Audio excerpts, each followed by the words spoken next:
자, 이번에는 머닝 파트 2에서 좀 깊이 있게 시장 대응 전략 알려드리고요. 인사이트도 함께 들어보겠습니다.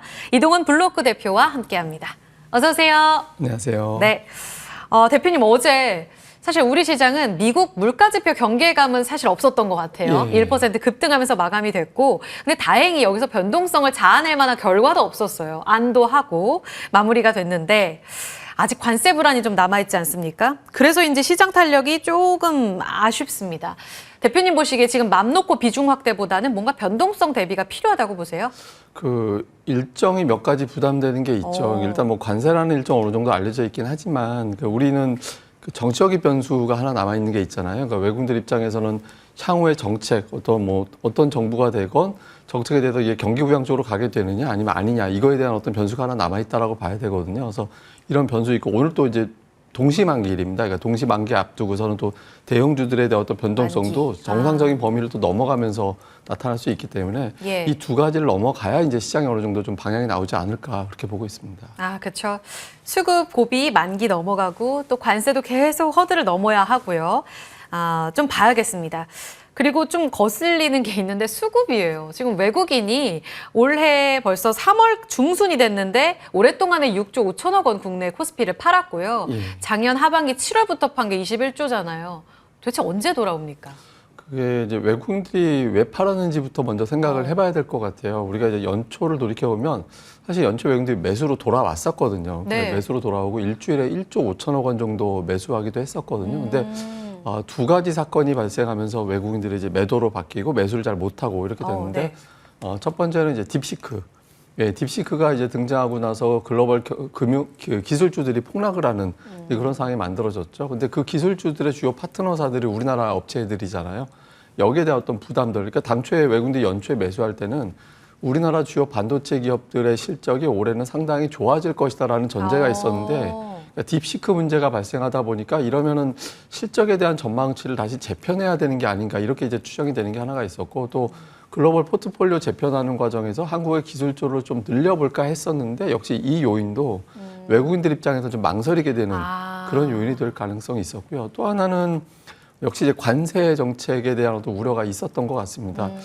당초 이제 트럼프가 대통령 되고 나서 시장에서 예상을 했던 거는 선제적으로 경기 부양제, 그러니까 감세 그리고 규제 완화 이거부터 시작하고 관세로 넘어갈 것이다라고 봤었거든요. 그래서 이런 연장선상에서 우리나라 주식시장도 그렇게 타격은 안 받을 거다라고 봤는데 트럼프가 예상보다 먼저 관세부터 들고 나왔거든요. 네. 근데 우리가 돌이켜보면 2018년도 그때 당시 트럼프 1기 때 전 세계 증시에서 가장 부진했던 게 우리나라였습니다. 그러니까 중국하고 미국에 대한 무역 의존도 미국 비중이 상당히 높은 나라이기 때문에 두 나라가 충돌하는 상황에서는 우리나라가 상당히 실적 예측하기가 어렵게 되거든요. 근데 관세가 이제 본격적인 어떤 이슈로 나오다 보니까 외국인들 입장에서는 지금 선뜻 매수를 지속하기는 좀 어려운 그런 환경이 만들어진 거죠. 그리고 여기에 뭐 최근에 이제 정치적인 변수도 있었던 것 같은데 다만 이제 뭐 주변 지표 보면 뭐 조금 전에 언제 매수할 것 같냐라고 말씀을 하셨잖아요. 근데 매수할 동기는 좀 있을 것 같습니다. 그러니까 대표적인 게 달러 인덱스인데 지금 보시면 저 차트가 달러 인덱스와 코스피 추이를 보여주는 그래프거든요. 검은색 선이 달러 인덱스고 빨간색 선이 코스피인데 이 반대로 가는 경향성이 좀 있잖아요. 근데 최근에 이제 달러가 좀 약합니다. 약하고 그러니까 미국에서 자금이 나와서 뭐 독일이라든가 중국이라든가 이렇게 상대적으로 저평가 작년에 못 올랐던 그런 쪽으로 넘어가고 있는데 또 다른 곳을 찾아보라고 하면 또 우리나라 증시가 되거든요. 그래서 아마 이런 정치적인 어떤 이벤트들이 지나가고 나면 외국인 투자자들이 매수할 여건은 또 만들어진다라고 보고 있기 때문에 아마 그 이유가 되면 뭐 외국인들 매수하지 않을까 이렇게 보고 있습니다. 달러 더 약해지고 정치적 불확실성 해소되면 기대해 볼 법하다. 공매도 재개되면요, 이거 매도 더 가속화되진 않을까요? 근데 공매도 재개가 되면 전제 조건이 많이 올랐어야 뭐 공매도 때문에 빠지는 게 나올 수 있을 텐데 그쵸. 올라간 종목군들 중에서 시가총액이 커서 지수를 흔들 만한 종목군들은 별로 있다라고 보기는 어렵거든요. 그래서 지금으로서는 하락한 종목을 더 내린다라고 보기에는 이제 공매도 위력이 좀 발휘하기는 어렵다라고 봐야 돼서 현재로서 공매도 재개에 따른 영향은 그렇게 클 거다라고 보기는 어려울 것 같습니다. 좋습니다. 아까 미국 기술주 때문에도 우리 시장을 안 샀다 이런 이야기를 하셨단 말이에요. 근데 미국 기술주랑 조금 반대로 가는 움직임이 조금 관찰되거든요. 오늘도 조금 탄력은 없긴 하지만 오늘 탄력은 조금 약하긴 하지만 국내 반도체주가 바닥 잡고 잘 갑니다, 대표님. 삼성전자 이제는 하이닉스랑 같이 매수 추천도 나와요, 증권가에서. 근데 보는 의견은 조금 다르더라고요, 관점이. 예. 두 투톱에 대해서 대표님 의견은 어느 쪽이 더 유망하다고 보세요?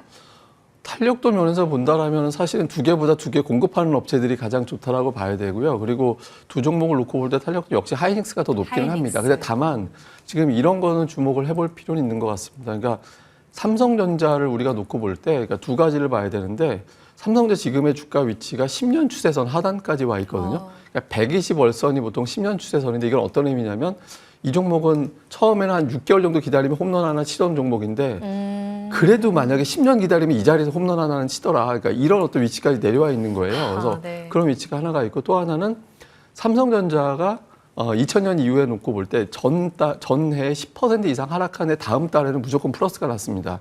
근데 작년에 많이 빠졌잖아요. 예. 그러니까 올해 이것만 놓고 보면 이제 기술적 반등 정도는 가능하다라고 보여지기 때문에 안정도 면에서는 삼성전자가 좋겠지만 근데 그 사이 이제 하이닉스도 제법 고점 대비 조정이 나왔고 또 실적이라든가 이런 부분을 감안해 본다라면 뭐 하이닉스의 어떤 실적을 조금 더 의심할 여지가 없다라고 평가를 하고 있어서 둘 중에 비교 우위를 만약에 보라고 한다라면 이제 SK 하이닉스인데 저는 뭐 두 개 매수하느니 차라리 공급하는 업체들을 사는 게 낫지 않나 이렇게 보고 있습니다.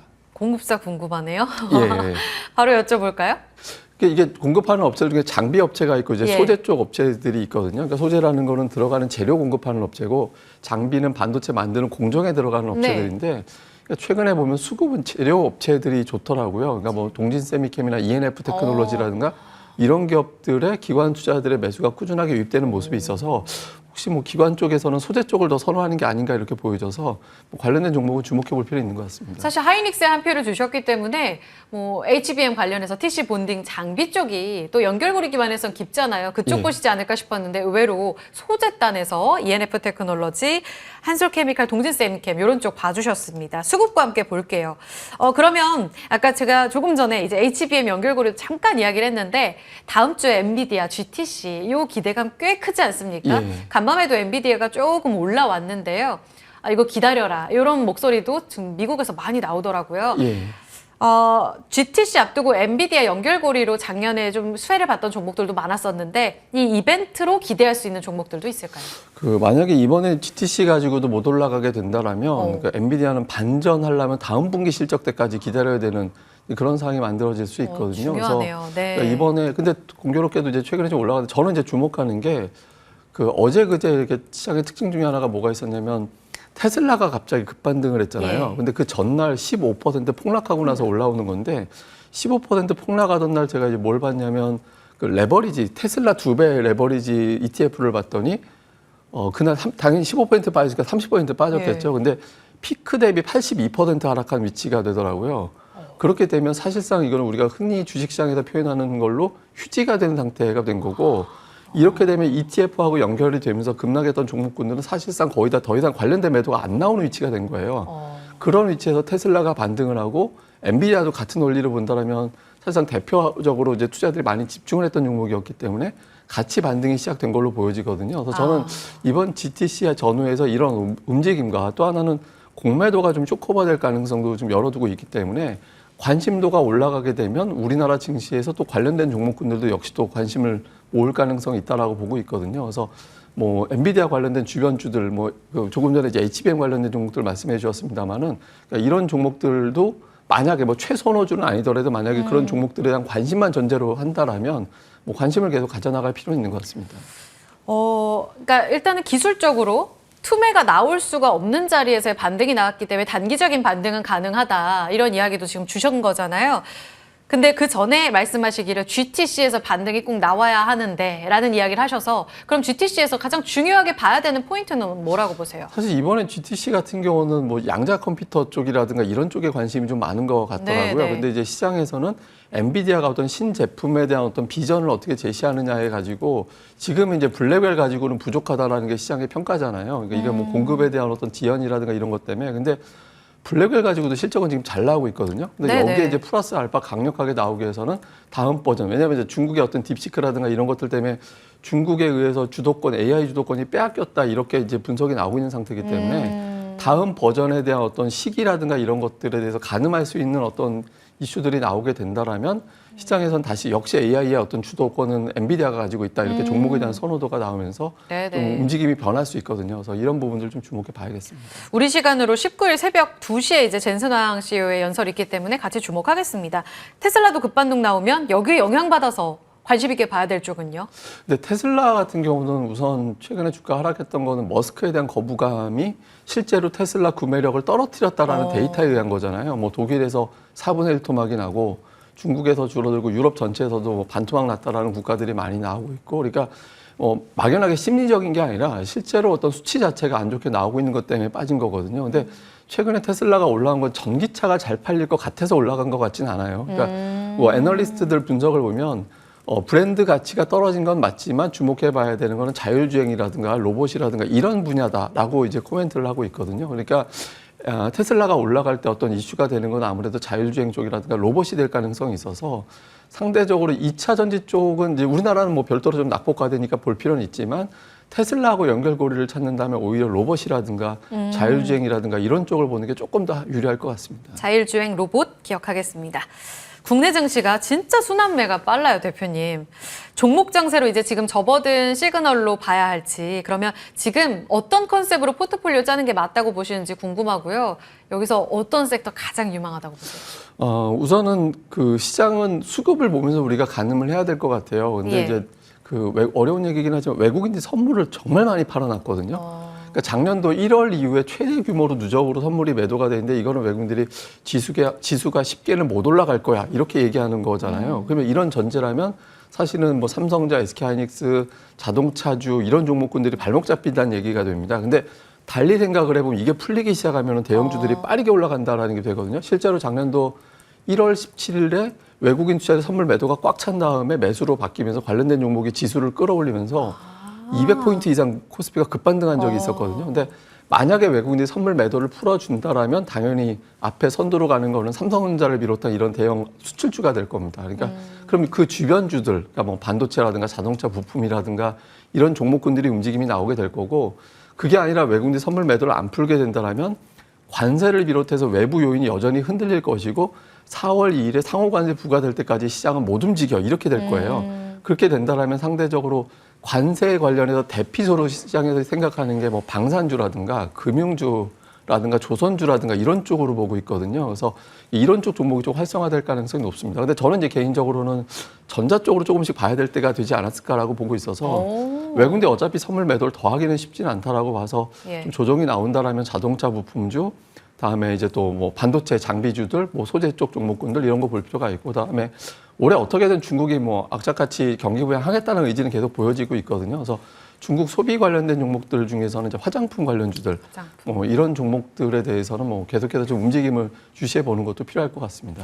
그럼 외국인 선물 기준으로 봤을 때 그래도 한 5천 계약은 들어와야 되는 거예요. 이 시그널 어떻게 포착하세요? 5천 계약까지 지금 누적된 게 거의 5만 계약 가까이 되기 때문에 그것은 어렵고, 계속 하루에 강하게 한 7천 계약 이상 1만 계약 가까이 들어오면서 연속적으로 들어올 때, 그리고 수반에서 외국인들이 코스피 현물 매수가 5천억이 딸려서 들어올 때 이 두 가지 조건이 충족이 되면서 돌아섰다 이렇게 보는데 아직까지 그 정도가 나타나고 있지는 않아서 그걸 좀 확인해 보는 게 필요할 것 같습니다. 오늘도 뭐 한 900계약 정도 담기는 하는데 미미한 수준이라서 7천에서 1만 계약의 매수, 현물에 5천억 원 이상의 순매수, 이 시그널 기억하도록 하겠습니다. 포트폴리오 전략까지 깊이 있게 다뤄봤습니다. 이동원 블루오크 대표와 함께 이야기 나눠봤습니다. 고맙습니다. 시장 분위기가 완전히 살아나지는 못하는데 그래도 2600선 회복 시도 계속 나올 것 같아요. 2599포인트 선 10시 37분에 터치하는 모습이 확인됐습니다. 계속해서 오늘 만기의 변동성은 확인이 필요할 것 같고요. 현물 시장에서 한 200억 원 여전히 매도이긴 한데 물량은 더 안 늘어나거든요. 그리고 연기금 600억 원의 매수도 들어오고 있어서 같이 확인 필요하겠습니다. 코스닥도 상승폭은 아직 미미하네요. 더불어서 예고 하나 좀 드릴게요. 내일 저희 준비된 내용이 있습니다. 예민수 대표가 다시 돌아와서 딥사이트 예민수 박사가 돌아와서 저희 딥사이트 함께 하는데요. 오전 10시에 거센 반등이 온다. 2분기 액션 플랜에 대해서 문장주 문스타 인베스트먼트 대표와 함께 매크로 전략, 더불어 시장 포트폴리오 전략까지 전해드릴 예정입니다. 많은 관심 부탁드릴게요. 시장 공감 10, 저희 1시간 동안 오후장 대비를 위한 전략들 나눠봤습니다. 오늘도 성공적인 전략 이어가시고요. 전 여기서 물러가겠습니다. 고맙습니다.